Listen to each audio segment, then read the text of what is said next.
আমরা 2022 সালে এসটি প্রার্থীরা আজকে আবার একটা ইমার্জেন্সি প্রেস মিট ডাকতে বাধ্য হয়েছি। আপনারা হয়তো অবগত আছেন যে বিগত 3 বছর ধরে আমরা 2022 সালে এসটি কোয়ালিফাইড ক্যান্ডিডেটরা অনবরত আন্দোলনমুখী রাস্তাগুলো হেঁটে যাচ্ছি, যাতে আমাদের যে মূল দাবিটা, যে দাবিটা নিয়ে আমরা সবসময় এগিয়ে যাচ্ছি। দাবিটা হলো যেটা আমাদের ফ্লেক্সে এখনও দেখানো আছে আপনাদের দ্বারা। এই মুহূর্তে দাবি নিয়ে কিন্তু আমরা অনবরত এগিয়ে যাচ্ছিলাম, এখনও আছি, আগামী দিনও থাকবো। যে যাতে 2022 সালে যখন আমরা পরীক্ষা দিয়েছিলাম, তারপরে আমাদের মুখ্য যে দাবিটা ছিল সরকারের কাছে বা রিকোয়েস্টগুলো ছিল সরকারের কাছে, যাতে যতজন কোয়ালিফাইড করেছে সবাইকে যেন শিক্ষক পদে নিয়োগ করে, সে এসটি হোক, এসসি হোক এবং ইউআর হোক, সবাইকে যেন গভর্নমেন্ট যেন কাউকে বঞ্চিত না করে যারা কোয়ালিফাইড করেছে। আমরা পূর্বতন যে শিক্ষামন্ত্রী রতন স্যার, ওনার সাথে বহুবার এই বিষয় নিয়ে কথোপকথন করেছিলাম, দেখা করেছিলাম এবং সিএম স্যারের কথা আমরা চেষ্টা করেছিলাম এই বিষয় তুলে ধরার জন্য, যাতে অতি সত্বর রেজাল্ট ডিক্লেয়ার করে যতজন কোয়ালিফাইড করা হয়েছে সবাইকে শিক্ষক পদে নিয়োগ করে এসটি যারা নবম দশম শ্রেণীর শিক্ষা কাজে নিয়োজিত থাকে স্কুলগুলোর মধ্যে। আপনি হয়তো অবগত আছেন যে নবম দশম শ্রেণীর শিক্ষক সম্পদ এখন রাজ্যে কেমন আকার মাত্রাকে ধারণ করে আছে। গত 6 বছরে আমাদের কাছে প্রমাণ আছে যে গত 6 বছরে এই সরকার আসার পর মাত্র 625 জন নিয়োগ করেছে নবম দশম শ্রেণীর শিক্ষক নিয়োগের দিক দিয়ে, এসটিটির দিক দিয়ে ছিল। কিন্তু টেটের ক্ষেত্রে অনেক নিয়োগ করা হয়েছে। আমরা বুঝতে পারছি না যে নবম দশম শ্রেণীর মাধ্যমিক স্তরের শিক্ষা ব্যবস্থার ক্ষেত্রে যে শিক্ষকতার করার যে যতটুকু দরকার শিক্ষক, সেই পরিমাণ কেন নিয়োগ করা হচ্ছে না। আচ্ছা, বিগত সময়ে আমরা অনেকবার এই বিষয় নিয়ে এসে বিভিন্ন মন্ত্রীদের দ্বারস্থ হয়েছি। তারা বলছে যে এটা প্রসেসিং হয়ে যাবে। অন্তিম সময়ে এসে আমরা যখন পত্রিকার মাধ্যমে দেখতে পাচ্ছি যে 700 পোস্ট একটা নিয়োগের বিষয় উঠে আসছে শিক্ষক পদে নিয়োগ করার জন্য। তো সেটা এখন এসটিজিটি কিনা এটা আমরা কাছে পুরোপুরি ক্লিয়ার নেই। আমরা দেখেছি বিগত সময়ে, আপনাদের জানিয়ে রাখি যে 230টা পোস্টের নোটিফিকেশন আউট হয়েছিল। এটা নোটিফিকেশন আপনারা দেখতে পারবেন। ওইখানে রিজার্ভেশন মেনটেন করা হয়নি। যখন 2022 সালে আমরা প্রথম পরীক্ষা দিয়েছিলাম সেপ্টেম্বর মাসে, তারপর যখন রিজার্ভেশন মেনটেন করা হয়নি, তার জন্য একজন ক্যান্ডিডেট কেস করেছিল হাইকোর্টে। তারপর হাইকোর্ট জাজমেন্ট দিয়েছিল ওই বছর ডিসেম্বর মাসে রিজার্ভেশন ফলো করে। এটার মধ্যে রিজার্ভেশন ফলো করা হয়নি। যাক, পরবর্তী সময়ে গভর্নমেন্টে সেটার উপরে রিভিউ পিটিশন করেছিল। হাইকোর্ট, মহামান্য আদালত জাজমেন্ট আবার পুনরায় রিপিট করেছে যাতে রিজার্ভেশন মাসে ফলো করে। তারপর দেখলাম বিগত 2 বছরে 2022 সালের পরে সরকার কোনো টেট পরীক্ষা, এসটিটি পরীক্ষা নেয়নি। কেন? এই আইনের জটিলতার জন্য, যেটা হয়তো ডিপার্টমেন্ট, সরকার বা যে কোনো একটা ভুলবশত কারণে এটা সৃষ্টি হয়েছে। এখন অবধি কিন্তু টেট পরীক্ষা হয়নি বিগত 2 বছরের মধ্যে। এই প্রথমত সামনে নোটিফিকেশন আউট হবে 2 বছর পরে আবার নতুন করে নোটিফিকেশন জারি হয়েছে টেট পরীক্ষা। এসটিটি পরীক্ষা কিন্তু এখনও কোনো নোটিফিকেশন আউট করেনি। কী করে হবে? কারণ আমাদের সলিউশন এখন হচ্ছে না। যারা 2022 সালে এসটিটি সেপ্টেম্বরে পাস করে বসে আছি। তো এখন মূলত আমরা অনবরত আপনার যে ফাইন্যান্স মিনিস্টার স্যার, আদার্স যে মন্ত্রী আমরা আছে রেসপেক্টেড মিনিস্টার তাদের কাছে আমরা গিয়েছি ভালো করে এই বিষয়টা জানানোর জন্য যে এই শিক্ষক নিয়োগ প্রক্রিয়া কেন ঝুলে আছে, তারা কেন নিয়োগ প্রক্রিয়া সম্পন্ন করছে না। আমরা আপনার থেকে বেশি সময় নেব না, সংক্ষিপ্ত আকারে আপনাকে বলছি জিনিসটা যে যদি 700 শিক্ষক নিয়োগ করে এবং সেটার জন্য এসটিটির জন্য হয়, আমরা যখন কোয়ালিফাইড করেছি আমরা আপনার রেজাল্ট কিন্তু এখনো প্রকাশ করেন টিআরবিটির মাধ্যমে। আমরা পরীক্ষা দেওয়ার পর তারা একটা উত্তরপত্র প্রকাশ করেছে যাতে আমরা বলতে পারি যে আমরা পাস করেছি। কারণ আনসার কি, যেটা ফাইনাল আনসার কি, যেটার মধ্যে লেখা থাকে যে U R 75 pass mark, SC ST 68 pass mark.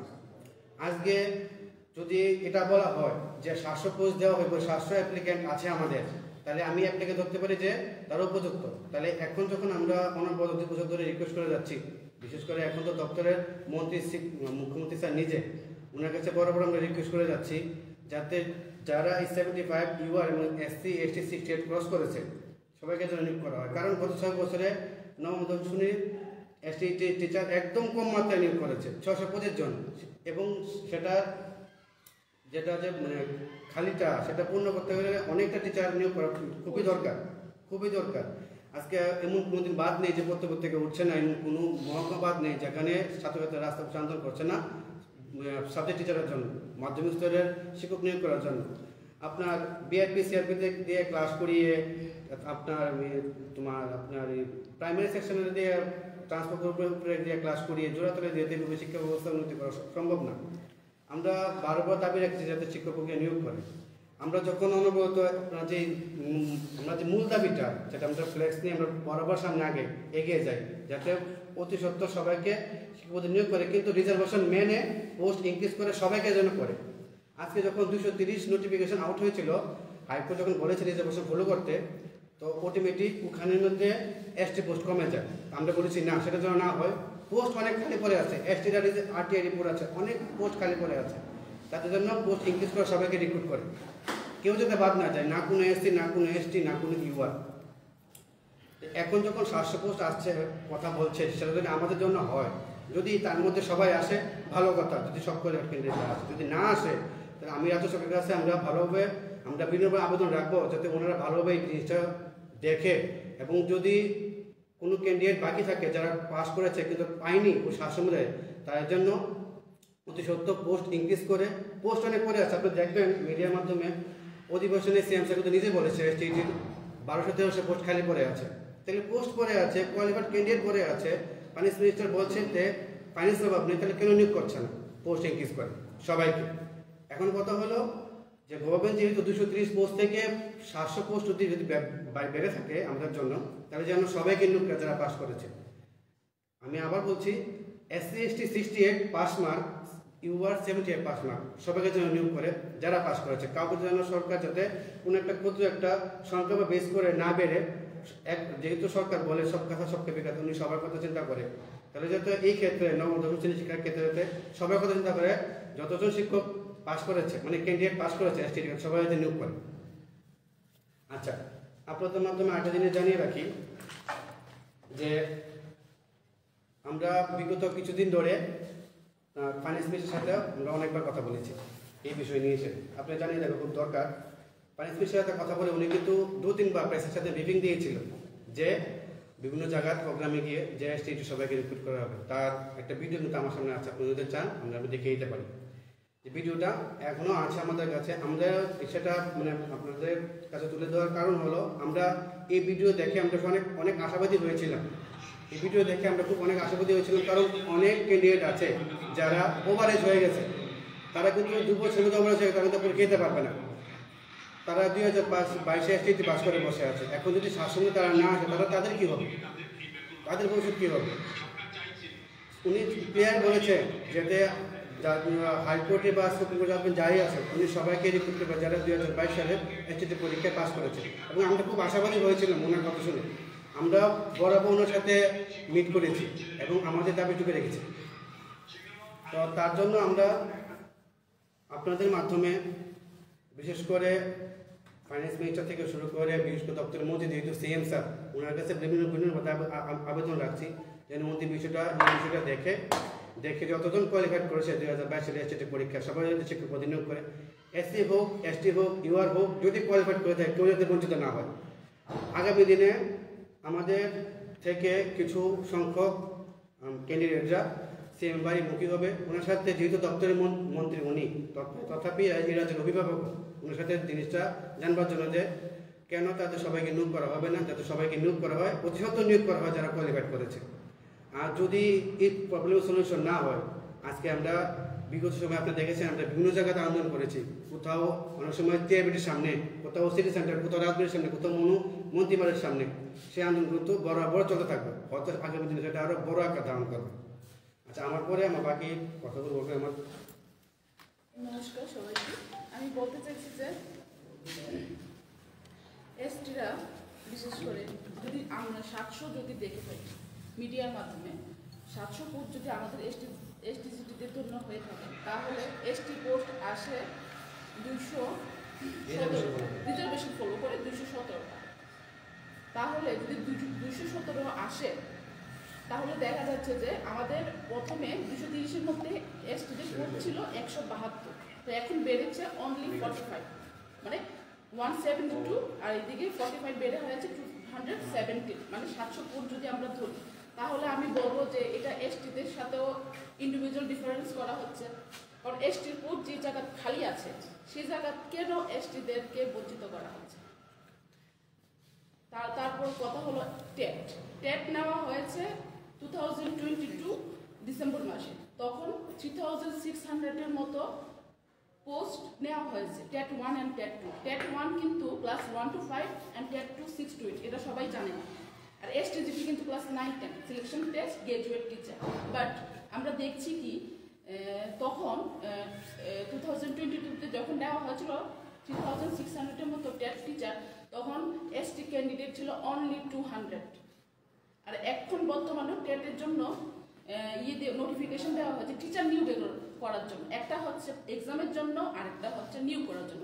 নিয়োগের মধ্যে দেখা যাচ্ছে টেট 1-এ আছে 1099 পোস্ট, তারপর আর টেট 2-তে দেখা যাচ্ছে 479 বা 67 মেবি।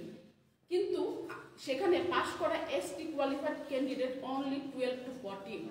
যে জায়গা এসটিজিটিতে কোয়ালিফাইড ক্যান্ডিডেট প্রচুর আছে, পোস্টও বেশি আছে। আমরা আরটিআই এর মাধ্যমে জানতে পেরেছি 2022-তে 5000 অ্যাবাভ পোস্ট এসটিজিটিতে খালি আছে। যেহেতু 2022-তে 5000 অ্যাবাভ পোস্ট খালি আছে এসটিজিটি সিলেকশন টেস্ট গ্রাজুয়েট টিচারদের জন্য, তো বর্তমানে 2025-এ এসে দাঁড়িয়ে সেই পোস্ট আরও বেড়েছে। যদি আমাদের সবাইকে একসাথে নিয়োগও করে, তারপরও যারা নেক্সট এক্সাম দেবে ওদের কোনো প্রবলেমই হবে না। তো টেট যেহেতু গভর্নমেন্ট একসাথে নিয়োগ করতে পারে, তো এসটিজিটি কেন না? আর কেনই এসটিজিটি ক্যান্ডিডেটরা বা এসটিরা বঞ্চিত হবে? এই ডিফারেন্সটা কেন? যে জায়গা আমাদের মন্ত্রী স্যার বিকাশ দেববর্মা ট্রাইবাল ওয়েলফেয়ারের মধ্যে উনি বলেছিলেন এক সময় যে এসটিরা কেউই বাদ যাবে। তো এখন এর দেখা যাচ্ছে যে 700-র মধ্যে তো অনলি 217 পোস্ট এসটিরা, মানে 172-এর মধ্যে 45 পোস্ট বেড়েছে। তো এরকম কেন হবে? আমার প্রশ্ন হচ্ছে এটা। আচ্ছা, তো তার জন্য গভর্নমেন্টের কাছে রিকোয়েস্ট যাতে এসটি এসসি ইউআর সবাইকে নিয়োগ করা হয়। তার মধ্যে অনেকেই আছে যে লোন নিয়ে বিএড করেছে, এখন লোনে ওদের সুদে আসলে অনেক টাকা হয়ে গেছে। তো সবাই একটাই আশাবাদী যে গভর্নমেন্ট সবাইকে একসাথে নিয়োগ করবে। আমি আশাবাদী রাখছি যে গভর্নমেন্ট একসাথেই আমাদের নিয়োগ করবে, কাউকে বঞ্চিত করবে না, না এসটি না এসসি না ইউআর, কাউকে না। আপনাদের আর বেশি সময় নেব না, আপনি শুধু এটুকু জানিয়ে রাখি যে এখন এই মুহূর্তে এসে দাঁড়িয়ে আমরা শুধু 3 বছর পার করে নিয়েছি। এসটিজিটির আমাদের মানে অনেকটাই লাইফের একটা গুরুত্বপূর্ণ সময় কেড়ে নিয়েছে। আমরা আশাবাদী ছিলাম, এখনও আছি, যে রাজ্য সরকার সিএম স্যার বিশেষ করে এই বিষয়গুলো দেখবেন, আমাদের কোন আবেদন উনি শুনবেন এবং নবম দশম শ্রেণীর শিক্ষা ব্যবস্থা উন্নতি কল্পে যতজন এসটিজি কোয়ালিফাইড ক্যান্ডিডেট আছে সবাইকে শিক্ষাপতি নিয়োগ করবে। উনি কাউকে বঞ্চিত করবে না যারা কোয়ালিফাইড করেছে 2022 সালে এসটিজি পরীক্ষা নিয়ে। কারণ আমরা চাই না বিগত সময়ের মতো 10,023-এর মতো এসটিজির সাথে আবার একই জিনিস ঘটে। কারণ পাস করেছে 1000, ওনারা বলছে 700 নেবে, বাকিজন নেবে না। কোয়ালিফাইড করে রেখেছে, তারা বিএড আছে, তারা সমস্ত যোগ্যতা রাখে, তারপরও পোস্ট থাকা সত্ত্বেও ফান্ড থাকা সত্ত্বেও নিয়োগ করছে না। যদি তেমনটা ঘটে থাকে তাহলে 10,000 আবার রিপিট হবে, তার পুনরায় হবে, তার কোনো গ্যারান্টি কিন্তু দিতে পারবে না। আমরা বরাবর ওনাদেরকে রিকোয়েস্ট করেছিলাম যে স্যার এই ভুল যাতে না হয়, সবাইকে জন্য নিয়োগ করা হয়। আজকের জন্য সবাই নিয়োগ করায়, যারা পাস করেছে, আমি তো এমন বলিনি যে যারা ফেল করেছে তাদের নিয়োগ করতে, যারা পরীক্ষা দিয়ে পাস করেছে তাদের জন্য নিয়োগ করা হয়। কারণ আজকে যদি কেউ বাদ যায় ক্যান্ডিডেট, সে যে কোনো কাস্টের হোক, সে জন্য ওভার এজ হয়ে যায় 2 বছরে, 2 বছরের পরীক্ষা মানে তার পরীক্ষা নেয়নি গভর্নমেন্টে, 2 বছরেই তারা আনএডুকেটেড বলে 2 বছর কাটিয়ে নিয়েছিল, আর কোনো পরীক্ষা করেনি। তো তাদের ভবিষ্যৎ কী হবে? তো এখন যদি তারা যদি নিয়োগ না করে তাহলে এটি সামনে হয়তো আর বড় আকার ধারণ করবে। তার জন্য আমরা বিভিন্নভাবে রিকোয়েস্ট করছি রাজ্য সরকারের কাছে, এতে রাজ্য সরকার অতি সত্বর এই বিষয়টা নিয়ে ভাবে এবং 2022 সালে এসটি কোয়ালিফাইড ক্যান্ডিডেট সবাইকে নিয়োগ করে, এসসি হোক এসটি হোক ইউর হোক, যদি তারা কোয়ালিফাইড করে থাকে কাউকে যাতে বঞ্চিত না করে। আপনার কাছে এটাই রিকোয়েস্ট। আমরা চাই আপনার মাধ্যমে এই খবরটুকু বা এই আপনার আমাদের এই বিনোদ আবেদনটুকু রাজ্য সরকার এবং সিএম স্যারের কাছে এবং বাকি মিনিস্টার বর্গদের কাছে তুলে ধরতে। ধন্যবাদ। আচ্ছা, আপনার যদি কোনো প্রশ্ন থাকে বলতে পারবেন। দাঁড়ান।